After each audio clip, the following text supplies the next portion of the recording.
Hello guys, good day po sa lahat. Welcome ulit sa ating channel. So, for today's video guys, papakita ko sa inyo ang isang dahilan na kung bakit nag-check engine na yung Honda Beat natin na motor. Tapos hindi na niya na-detect yung speed sensor na nandito. So, papakita ko sa inyo ngayon kung ano yung dahilan kung bakit hindi na ma-detect yung sensor dito. Hindi na ma-detect na ECU. So, i-try muna natin pag papaandar kung functional ba siya. So, nakita nyo dito wala nang ilaw. So, try natin start. So, yan. Di na yan gagalaw. Kahit ano pang gagawin mo na pag-rev. Yan o, wala na. Hindi na yan gagalaw.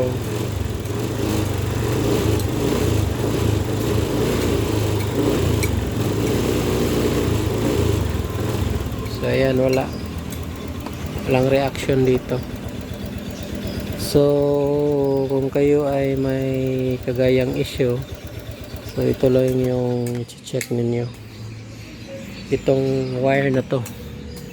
So ayan, makikita nyo dyan. Ayan, naputol. Kita nyo yan. Yung kulay green na malaki, yan yung ground wire. So muntik na rin maputol. Malapit na. Tapos tong isa, naputol na talaga. Yung kulay green. So ito yung linya papunta sa speed sensor. Naputol na, at saka yung partner niya is yung dilaw, yung yellow. Ayan o, kinain na rin. So nung dahil yan dito, makikita nyo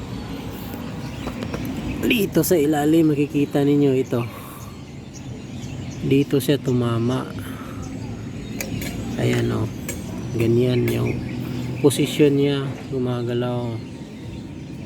So sa vibration ng makina, so for 6 years na pag-andar at takbo nitong motor ko, hindi ko napansin na dito pala siya tumama. Dito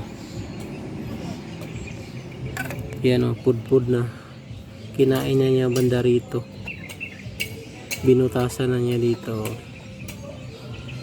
Ito po yung ano, yung box ng air cleaner, kaya wala nang connection papuntang ECU. Hindi na ma-detect ng ECU, kaya nag-sense po yung ECU is pinailaw niya yung check engine doon sa dashboard, kaya nag-error. So ito lang iti-check ninyo kung kayo ay may Honda Beat. I-check nyo lang yung part dito.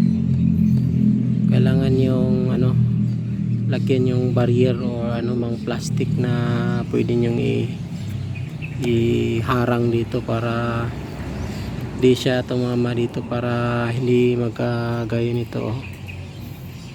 Yan, naputol na talaga. So hindi na siya mag-function. So ganun lang.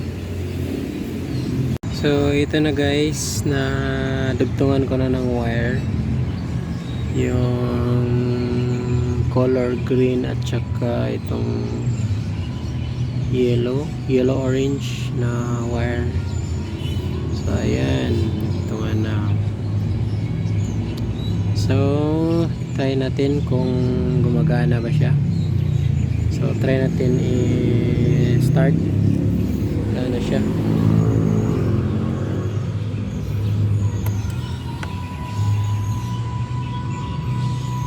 So start.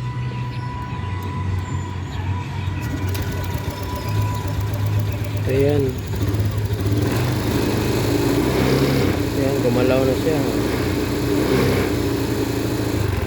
So gumalaw na yung speedometer niya.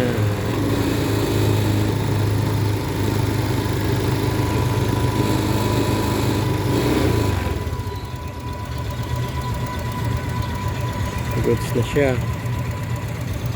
So nag-check engine siya kasi tinanggal ko tong ground niya at saka yung sensor niya sa ano, sa pipe para papuntang tambutso. Tinanggal ko rin kaya siya nagbi-blink. So kakabit ko muna siya at saka mag-tape ako dito para silyado na. At saka mag-test at tayo ulit para mawala na yung yung blinking ng check engine.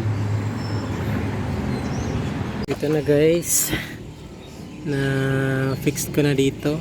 So nakalagay na ako ng tape, tapos binaliktad ko lang yung setup o yung position dito kasi ito dati nandito sa ilalim kaya siya tumama dito sa part na to.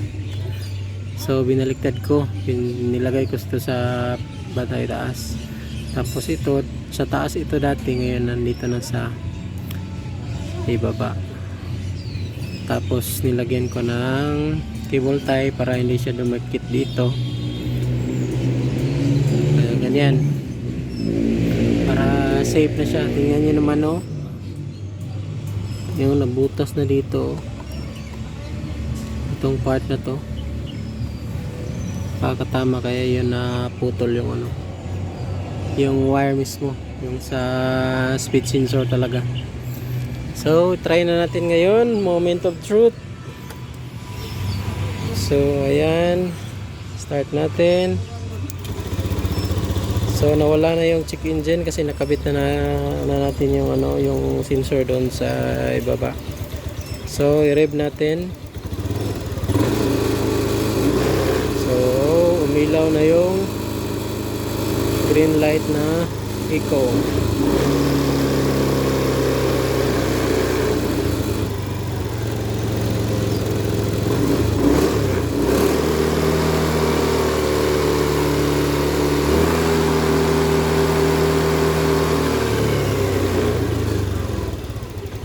So ayan, goods na. So yun lang ang dahilan guys, yung naputol yung wire sa banda rito. So ganun lang pag troubleshoot guys sa check engine ng motor natin kasi marami kasing cause ng check engine ito nawala yung speedometer na. So ganun lang pag check guys. First na i-check is yung mga linya, kable niya, kung kinain ba ng daga or nagaya nito is napudpud dahil dito sa friction na nagawa dito sa filter niya, dito sa air cleaner, kaya yan mama dito at na putol yung wire. So ganun lang po guys ang pag troubleshoot ng speedometer. So kung na-check nyo yung speedometer na goods pa, marunong kayo mag-testing, so final test nyo is yung talaga yung wiring nya, yung linya kung may continuity pa. So ganun lang. Maraming salamat sa panonood. Sana may natutunan kayo sa ginawa kong video ngayon. Maraming salamat. God bless po sa lahat.